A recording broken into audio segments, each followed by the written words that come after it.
confess I have a bit of a problem with wildlife documentaries. Now, I used to love them. I can remember the first time I saw Life on Earth with David the Captain Attenborough, and I was tremendously impressed, as I'm sure almost all of us were when we first saw it. The incredible pictures. Isn't life wonderful, we thought to ourselves.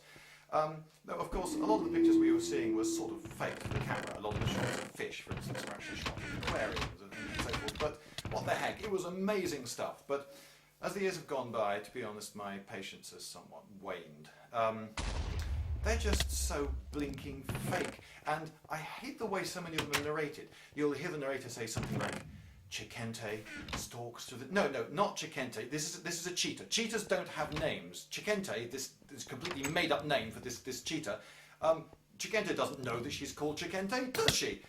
She's a cheetah. They don't have names. Okay, don't give them names. Okay, don't try to turn them into little people, little characters.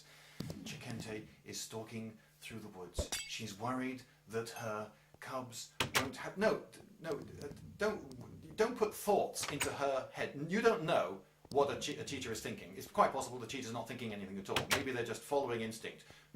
I think I'll go and hunt today because that's what I always do. I'm a cheetah, and we have this instinct to go and hunt stuff. And after we've hunted stuff, then we think, oh, I've got some offspring to feed, haven't I? So I'll give some of the food to them because my instinct tells me to do that. They're not necessarily planning, they're not necessarily worried about anything. Don't put thoughts into the head of creatures when you don't know what those thoughts are. You're just making this up. You're coming across though as an expert because the people trust you. You're the narrator of a television show. You speak with great authority. And, they wouldn't put a load of made up rubbish on telly, would they? I mean, that would be just wrong. People believe this stuff. So when they hear that Chikente is worried that her cubs will starve, then they think, oh, cheetahs worry about whether their cubs might starve. Do cheetahs have cubs? I'm going to use the word cub. Anyway, so don't put thoughts into the heads of creatures. And you'll see this sequence with Chikente, or whatever the cheetah's not called, stalking this way, and there's a little black blob on her fur just there.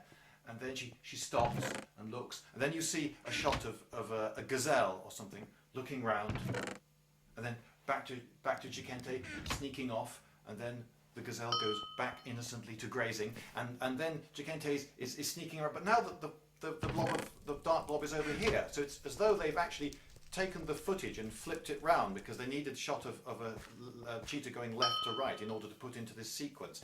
And then it cuts wide, and you see her stalking around some rocks, and then it cuts, and you realise, hang on, how many cameras have they got covering this event? In order to get all these angles, these amazing shots of animals, you'd have to have 50 camera crews.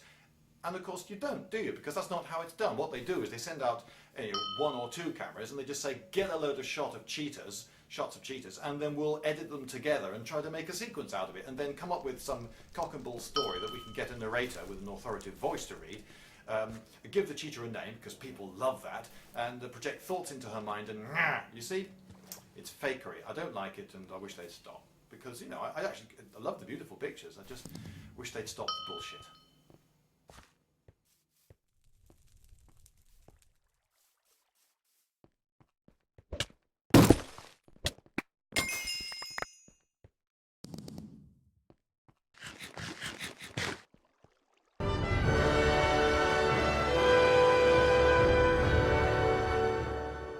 Hello. Now, before I get stuck into this video, I think I ought to say something, which is that I do actually like Scotland and the people living there, so much so, in fact, that I've intended for quite a few years to live there. So, here's the point. I do get a little bit annoyed when I hear Scots talking about Scotland as an oppressed nation. There are two reasons for this. One, Scotland isn't actually a nation, neither is England. England and Scotland are both countries. The United Kingdom is a nation. But that technicality aside, I think that if you describe a country as oppressed, you've got to demonstrate that it's perhaps more oppressed than is the norm. If I say that a certain person is tall, for instance, what I really mean is that they're taller than average. I mean, everyone has height. A midget who's 3'8" has some height, but I wouldn't describe a midget of 3'8" as tall. Because 3'8" is, for an adult, actually demonstrably shorter than average. But if I can think of people who are shorter than, say, Jeff Goldblum, then that's good evidence, isn't it, that Jeff Goldblum is perhaps tall. Danny DeVito, Tom Cruise, Dustin Hoffman. There you go. 3 people who are demonstrably shorter than Jeff Goldblum, and this backs up my case that Jeff Goldblum is perhaps quite tall. So, Scotland, oppressed. Well, ladies and gentlemen, what you have to do is take the Scottish oppression challenge and send in your comments underneath this video, and we can read them. What you have to do in order to back up the case that Scotland is an oppressed country is you have to think of 3 less oppressed countries or nations than Scotland. Good luck.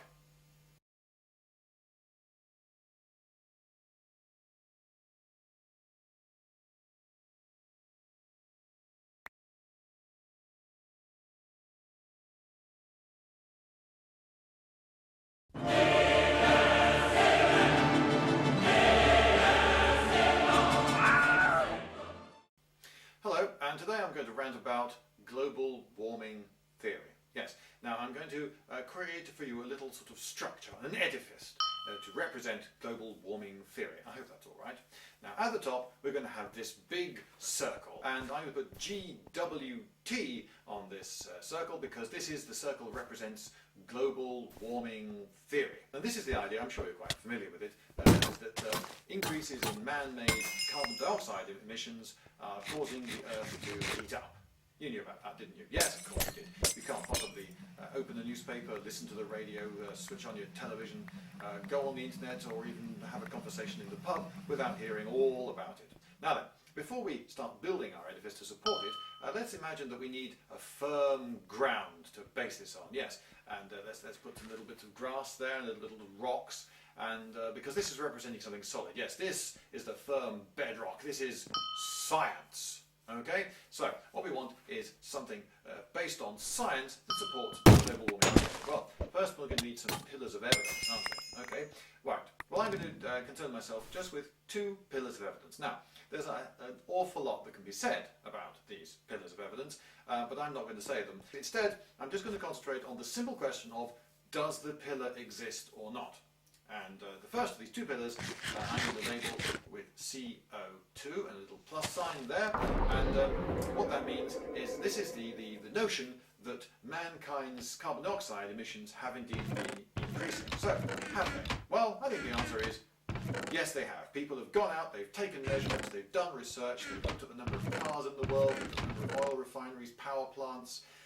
They've taken measurements of carbon dioxide concentrations in the air, and they looked at ice core samples of carbon dioxide concentrations in the past and so forth, and they found out that, yep, it does seem that mankind really has been putting more carbon dioxide into the atmosphere. So there we go. This pillar exists. It's a scientific fact. There's actual data there and everything. Good. Now let's look at the other pillar. Now, the other pillar is the world actually heating up? Well, this one's a little bit more controversial, but broadly speaking, this pillar does exist. Data has been collected. People have gone out there, taken measurements, and kept records and that sort of thing, and yes, there is evidence backing up that the world is getting hotter. So, all we need now is something to link these two, because as you see, at the moment, these 2 pillars don't actually hold up the theory, do they? No, what we need is a lintel across the top. There we go, there's the lintel. This represents the notion that the one pillar, the increase in carbon dioxide by mankind, is causing the other. So, does this lintel actually exist? Is it made up of scientific facts and data and so forth? Does it exist? What's the evidence for it? You don't know, do you? I mean, you may be thinking, oh, well, there is evidence for it. Oh, absolutely, yes, there's evidence for it. Oh, I mean, there must be, mustn't there? I mean, everyone's talking about global warming theory and how it's, it's supported by these pillars of evidence and so forth. So, but without this link, can you see that there is no support for global warming theory? It could